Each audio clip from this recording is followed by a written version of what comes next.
Tayo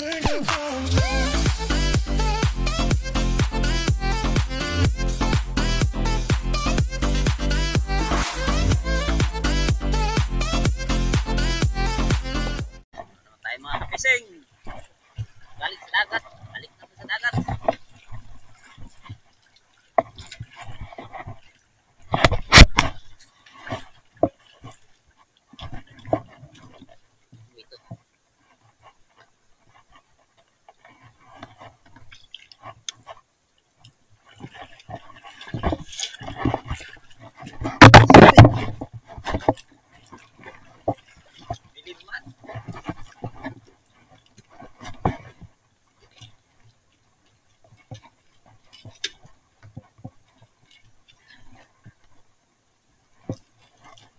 Aman. Oh. Palaot naman tayo mga kapising. Mga taga-kisi. Ito'y bata-bata naman tayo. Kisi. Yan. Oo. Nakit natin ang pondo. Kisi ang ipapagkay. Namanak kayo na way ko ha. Kunin natin yung pain natin mga kapising. Na pahuli ako ng pain Anong kanina anak, sa bubo. Dali. Kaya Bravo, bravo, tuloy na balik tayo yan. palaot. May sudan. Tuloy na ba pataw-pataw? Tingnan natin kung makahuli tayo ng marami. Okay. Ganito lang naman ginagawa namin pag mahina ang panghuli ng pain. Nagpapahuli ako sa iba. Kung mayroong bakanting walang naglaot, gustong manghuli ng isda para pampain, yan. Sila ang pinapahuli ko para ako lang magpalaot o magpataw-pataw.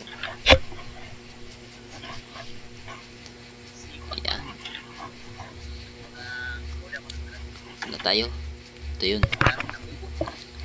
Ilagay na sa bubuhi o buhay-buhay mga kapising. Ayan. Tingnan natin kung gaano karami yung huli niya.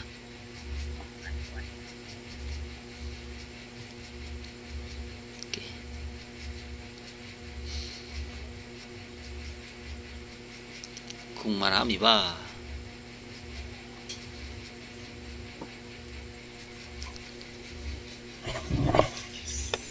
Yan na. Oh. May karamihan mga kapising. Sakto talaga pang pain. Sana maraming tayong mahuling puset mga kapising.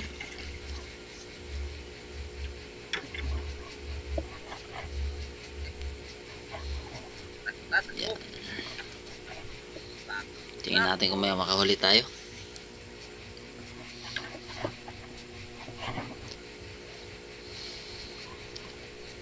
Shoutout nga pala sa lahat. Sa hindi pa nakasubscribe, please po subscribe. Pakipindot din ng bell button, i-bell nyo po para lagi kayong update sa aking mga vlog. I-like and share din po. Malaking tulong po yan sa aking channel. Yan mga kapishing. Like and share lang po. Salamat. Takbo tayo. Ayaw pa yata umandar.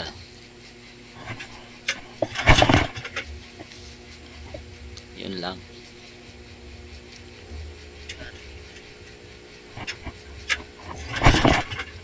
Ayaw makinig.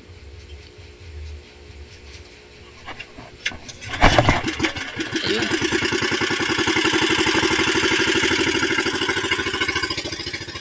Takbo na.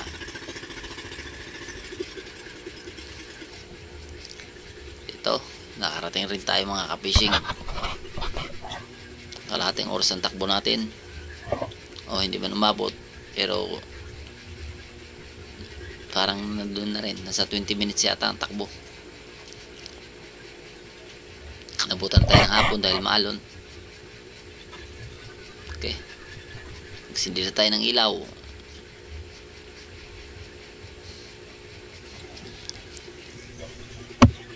Yan ang pain ko mga kapising buhay ng isda.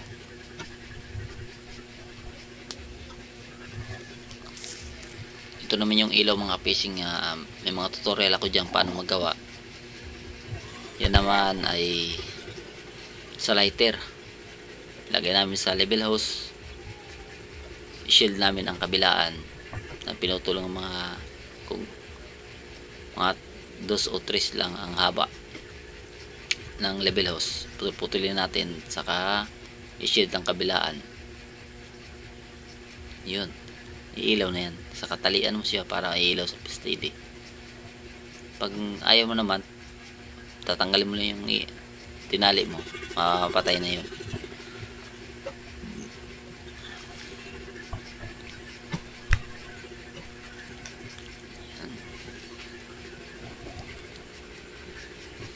Sabay, tapos ito maglalagay na tayo ng isda.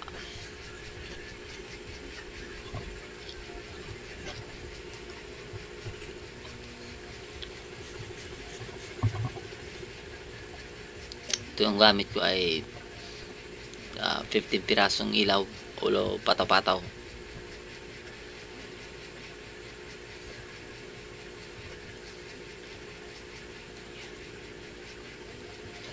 Magtali muna tayo.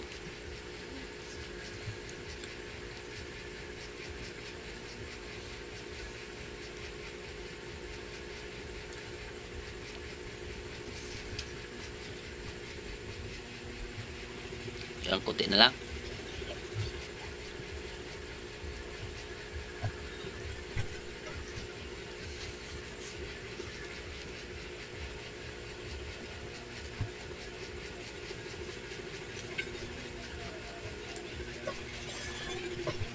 Yeah.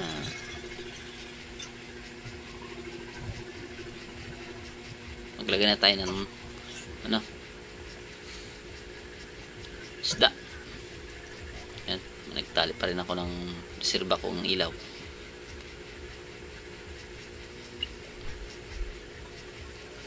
So merong mga naka-off nga ilaw na hindi na gumagana, kailangan natin palitan. Okay.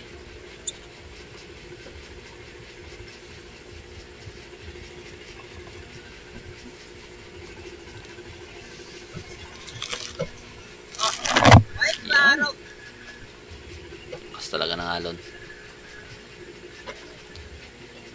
Yung alon kasi yung hangin salungat sa sa agos ng dagat, kaya ganun lumalakas ang alon.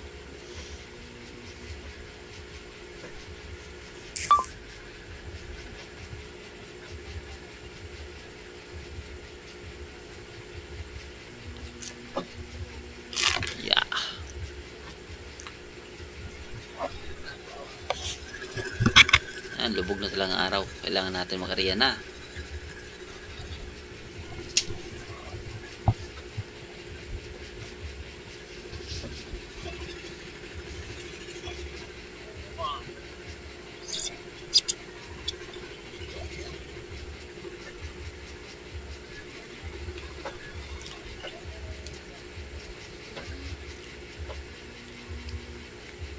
Meron pa talagang walang ilaw, ubusin natin.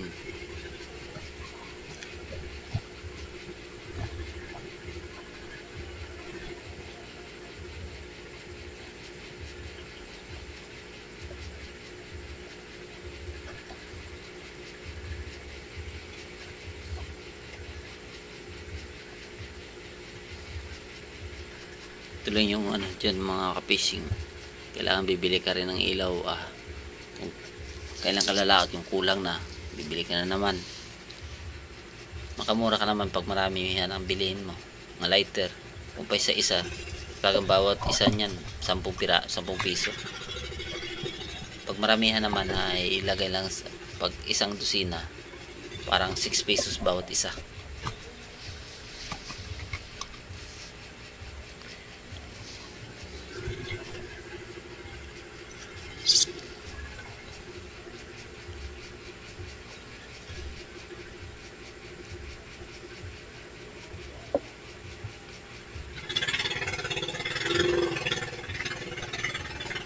Handle na tayo sa pag-ariya.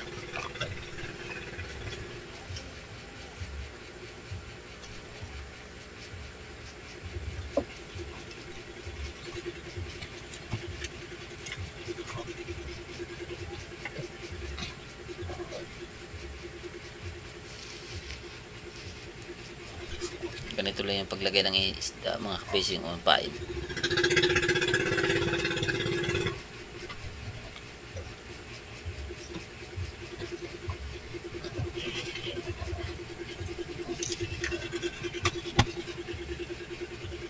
Mabilisan lang. Lagay ka ng pain, ariya. Lagay ng pain, ariya. Dandahan lang ang takbo mo para hindi magkalayo masyado. Kasi kung magkadikit naman mga ka-fishing, magbuhol-buhol yan bawat payaw. Dahil mga buhay, tumatakbo din ang isda. Kaya mabilis siya magbuhol-buhol. Kailangan ano mo siya, layo-layo bawat payaw.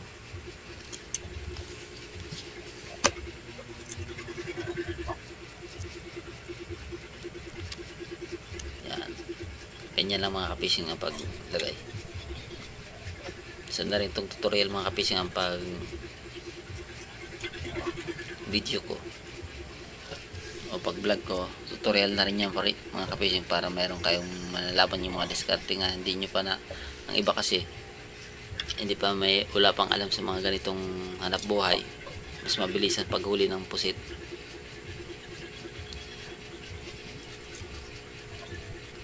Yan.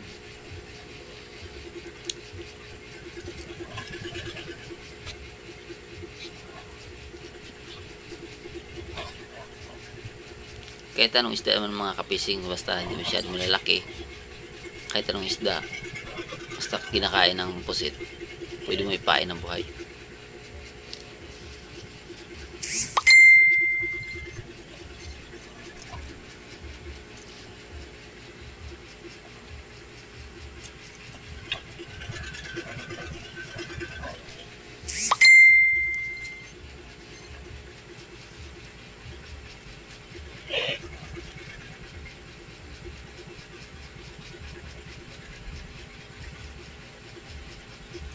Ariya.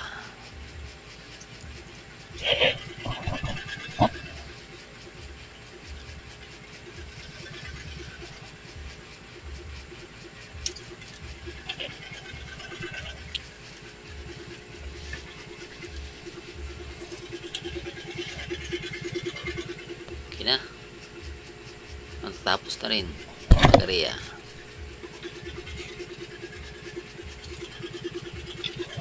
Mayroon pang dalawa. Yun.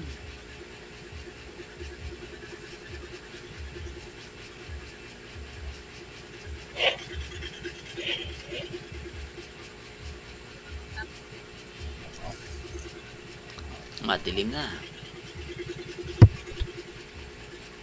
Tapos na rin.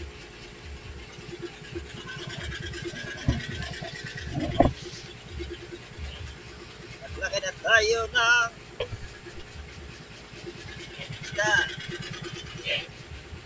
Ito naman yung mga ka-fishing yung pampalit natin. Yung patay. Tuhugin natin. Ayan.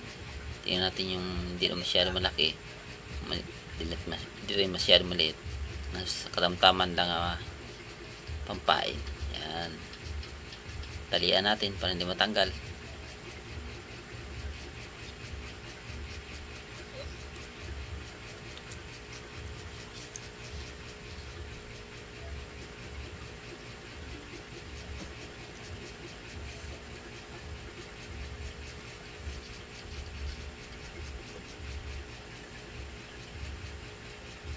Okay.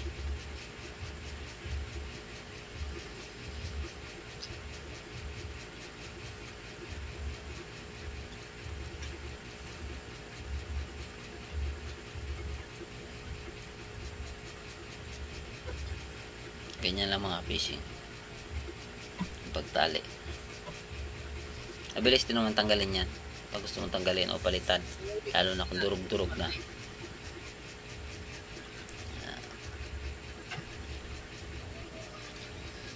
Tayo mga ka-fishing. Yan na video. May huli na tayo mga ka-fishing. Hindi ko na napakita mga ka-fishing. Paghila.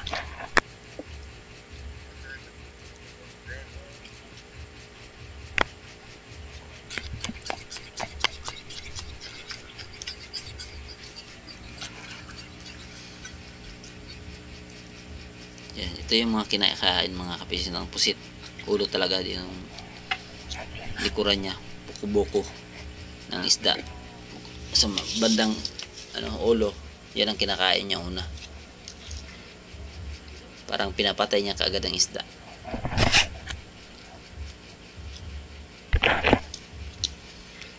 Hindi masyado ang pusit mga kapising, maliliit ang kumakain. Hindi mainam pag ganito yung panahon. Merong buwan pero walang agos ang dagat. Kaya yan, maliliit ang kumakain.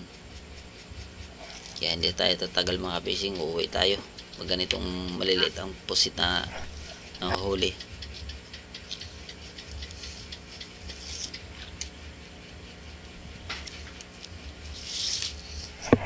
Hindi ako magtagal mga ka-fishing, uuwi kagad.